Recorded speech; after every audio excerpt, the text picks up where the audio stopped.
السلام علیکم ورحمۃ اللہ وبرکاتہ۔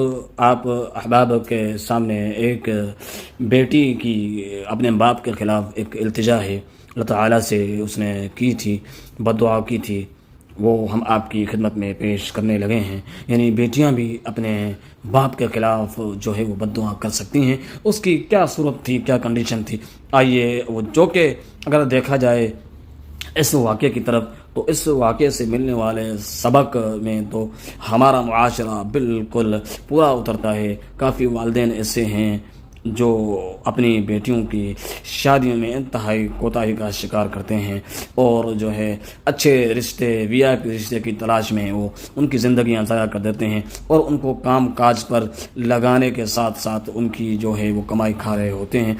اسی طرح کا جو ہے معاملہ تھا۔ آئیے وہ کیسے جو ہے بیٹی اپنے باپ کو بد دعا دیتی ہے، لیکن بیت اللہ کے اندر، آئیے ہم آپ کو جو ہے نا وہ اس واقعے کو آپ کی خدمت میں پیش کرتے ہیں، آپ کی نظر کرتے ہیں۔ ایک آدمی کی 4 بیٹیاں تھیں، چاروں کی چاروں ملازمت اور معقول تنخواہ پر جو ہے وہ کام کرتی تھیں۔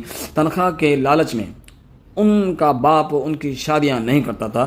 ایسے لوگوں کا طریقہ بالعموم جو ہے وہ یہ ہوتا ہے کہ وہ کسی بہانے سے رشتہ طلب کرنے والے کو جو ہے وہ ٹال دیتے ہیں، جیسے میں نے آپ کی خدمت میں پیش کیا۔ کئی بہانے جو ہے وہ والدین پیش کرتے ہیں، رشتے جب آتے ہیں تو رشتے دینے کے لیے تیار نہیں ہوتے ہیں، خصوصاً ان لڑکیوں کے رشتے جو ان کو کما کے کھلا رہی ہیں اور ان کی آمدنی وہ کھا رہا ہوتا ہے۔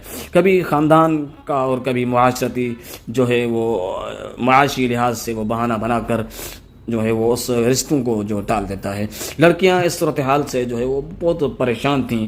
ایک مرتبہ یہ لوگ عمرہ کرنے کے لیے گئے، حرم میں داخل ہوتے ہی ایک لڑکی نے اپنے باپ سے کہا، ابا میں ایک دعا کرتی ہوں، تم آمین کہنا۔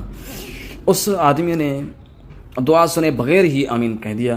تب اس لڑکی نے اپنے ہاتھ اٹھائے اور دعا کی، اے اللہ، اس شخص نے ہمیں جس طرح شادی سے محروم رکھا، تو اسے اس ہاتھ پاؤں سے محروم کر دے۔ تمام لڑکیوں نے اس کی دعا پر آمین کہا۔ دعا معزز ناظرین کرام، ابھی کرنا کیا تھا کہ دعا ابھی پوری ہی نہیں ہوئی تھی، دیکھنے والوں نے دیکھا کہ اس آدمی کے ہاتھ پاؤں پر فالج کا حملہ ہوا۔ وہ اپنی بہانہ بازی اور لالچ کے باعث ربانی گرفت، اللہ تعالیٰ کی پکڑ کا شکار ہوا اور وہیں گر پڑا۔ ناظرین کرام، دور حاضر کے اندر بھی کافی ایسے گھرانے ہیں جو 100 میں سے اگر کہا جائے تو 95% کے قریب ایسے گھرانے ہیں۔ تقریباً لڑکیاں جو ہے وہ کام کرنے والی ہیں، جاب کرنے والی ہیں، کوئی گورنمنٹ کی جاب، کوئی پرائیویٹ کی جاب کام کرتی ہیں، وہ والدین کے لیے ایک سہارا بن رہی ہیں، لیکن والدین جو ہے ان کی فطرت کا خیال نہیں کرتے۔ وہی لڑکیاں وہ نہ چاہتے ہوئے بھی ان کے لیے بد دعا جو ہے کرتی ہیں، اور وہ اس بد دعا کرنے کی طرف نہ چاہتے ہوئے بھی جاتی ہیں۔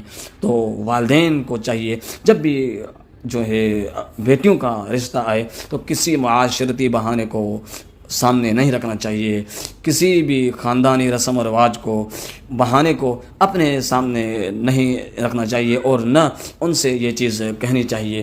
تو اللہ تعالی ہمیں جو ہے اپنی اولاد کی فطرت کا خیال رکھنا چاہیے، جس طرح والدین کا حق ہے اولاد کی فطرت کا خیال رکھنا، اور اگر ہم چاہیں کہ ہم اولاد کی بد دعا سے بچیں تو ہم یہ کام ضرور کریں، وگرنہ ہم اللہ تعالیٰ کے ہاں مجرم ٹھہریں گے، یقیناً ان کی بد دعائیں ہم پر اثر کریں گی۔ والسلام علیکم ورحمۃ اللہ وبرکاتہ۔